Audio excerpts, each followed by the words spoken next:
Hello there, Guardian. The season of the Seraph has come to a dramatic conclusion, leaving all of us eager to jump into Lightfall. Join me as we take a closer look at the season's lore and gameplay activities to uncover what it means for Destiny's future. Grab your Witherhoard and Starfire protocol as we dive into the highs and lows of Season of the Seraph. Let's jump in. I'm not gonna lie, the story this season was intriguing and very engaging. Xivu and Aramis have joined forces with the Witness and are seemingly after the Warsat network. Our task was to bring Rasputin back to life using an engram Anna had saved of him during Season of Arrivals. I saved the pieces of him that I could, encrypted them in a specialized engram. I've been trying to restore him in an experimental exoframe, but every attempt I've made has failed. We teamed up with Clovis Bray, who is still a raging narcissist. Once again, it falls to me to act as humanity's savior. To gather Rasputin's subminds, which are basically separate partitions of his AI self. Using artifacts left behind by Fellwinter, also a partition of Rasputin, we awaken Big Red. Wait, Rasputin is trying to say something. He's Changed. Only to learn of Clovis's real end goal. The Warsat network was created to shoot down the Traveler if it were to ever leave us, setting up Clovis to be the AI overlord of Earth, leaving his god complex having ass to rule over the inhabitants of the last city. He no longer seeks to use me as his proxy, but as his prototype. To upload his mind to my network and become a god himself. Red didn't like that plan at all, so he stopped Clovis in his tracks before the collapse. After finding this out, Anna pushes Clovis out of the exoframe we provided him with, replacing him with Rasputin. I delivered us into a brighter future, and I will protect us from the enemies of humanity. What are you doing? fighting the enemies of humanity.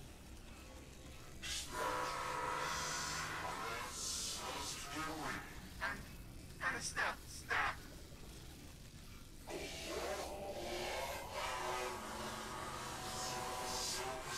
Elizabeth, do something! Piecing all of Red's subminds back together leaves us capable of using the Warsats against Xivu forces, but that turns out to be exactly what she was after, as it would set the stage for a ritual which would leave her more powerful than ever before. The Warsats are a means to an end. Xivu will bask in the destruction they bring, and open the ascendant plane above Earth, as she did on Tora Bottle. It does not matter who pulls the trigger. We must cease our efforts to restore the war mind. As we reached a stalemate, the season's finale took us by surprise when Aramis attacked Seraph Station, seeking control of the Warsats network. The Warsats?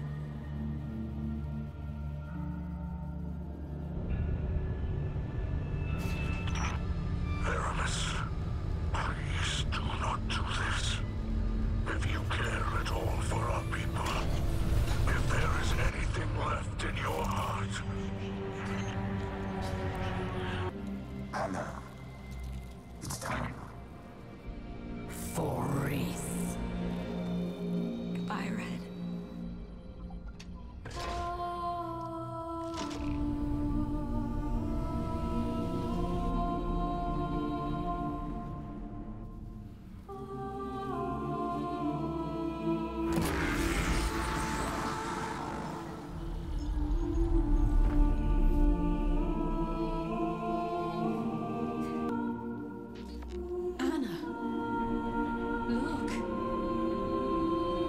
It required Rasputin's ultimate sacrifice to prevent her from firing at the Traveler, leaving us with the Witness's forces at our doorstep and the Traveler with nowhere to go.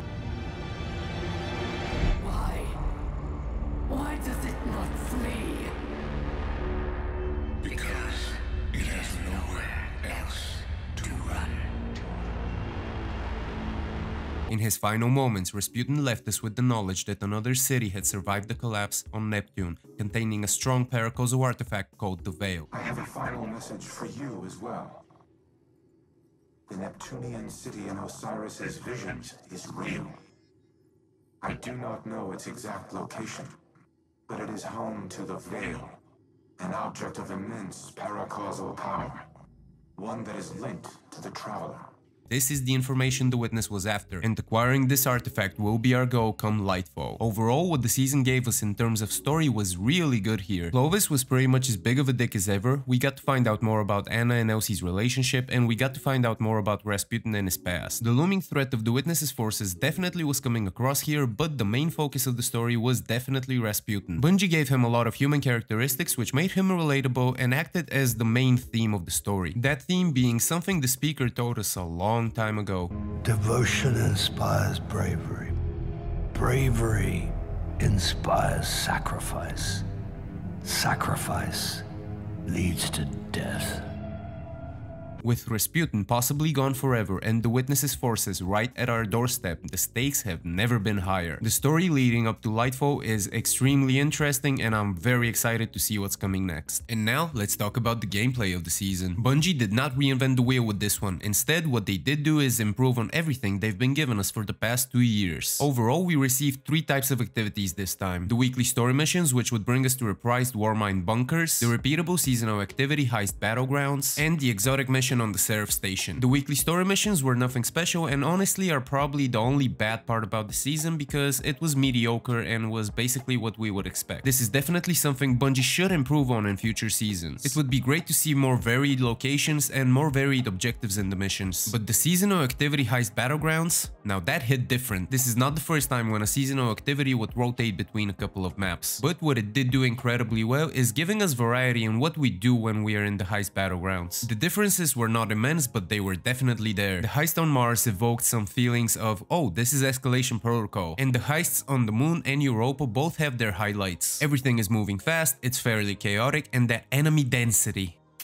Just chef's kiss. Destiny 2 is definitely at its best when there's a lot of enemies for you to shoot your space magic at. And this is just what we need more of. We've reached a point where our guardians are just so incredibly overpowered that we just need a metric ton of enemies to shoot at. So, Bungie, please, more of this. The Legend Battlegrounds improve on this further by capping our power level to a specific point, coupling that with the enemy dense missions, and you got the equation for fun. But Bungie, if you're not going to give us LFG anytime soon, please give us matchmaking for these seasonal activities, even on the legendary difficulty. Other than that, the activity was incredibly enjoyable and I liked it a lot. And now we are on to the exotic mission, the Seraph station. Like our previous points, let's get the bad stuff out of the way first. And it's only one thing. A lot of people complained that a lot of the assets were reused from the Deepstone Crypt, but honestly, I couldn't care less. The mission did use some mechanics from the Deepstone Crypt, but it put a spin on them, making them much more enjoyable even for solo players. The thing that came with these reused assets and ideas was vast amounts of variety. Your guardian would first infiltrate the station, then get into this huge brawl. You would get captured by the Fallen and then need to escape from a catch. This would take you on a spacewalk where you would see the most beautiful vistas, and the whole ordeal would conclude with this huge boss battle. Overall, the mission was incredibly dynamic and so much fun. To top it all off, it also had a legendary variant that, like the Heist Battlegrounds, would cap your power, making the mission just that much more difficult. And with the lack of difficulty as of late, this was a very much welcome change of pace. I'm not gonna lie, soloing that mission was some of the most fun I've had in the game, which is pretty much the crux of my point. Give us more challenge and more variety. And to top it all off, the season finale mission was just a straight up banger. It was short, but it required playing on the legendary difficulty. That gave the mission more weight and made it much more enjoyable compared to previous season finale missions. And with that spectacular ending cutscene, Bungie definitely positioned us to be super hyped for Lightfall. So, what does this all mean for Destiny's future? From where I'm standing, it seems like the future is very bright for us. Bungie do seem committed to giving us better stories and more varied, more challenging gameplay. Season of the Seraph was definitely the highlight of this year in Destiny, and I really hope seasons that are coming up are just as good or even better than this one. But that's about it from me. If you enjoyed the video, hit the like, and if you really enjoyed the video, subscribe to my channel so you can join the family and be up to date on all my latest videos.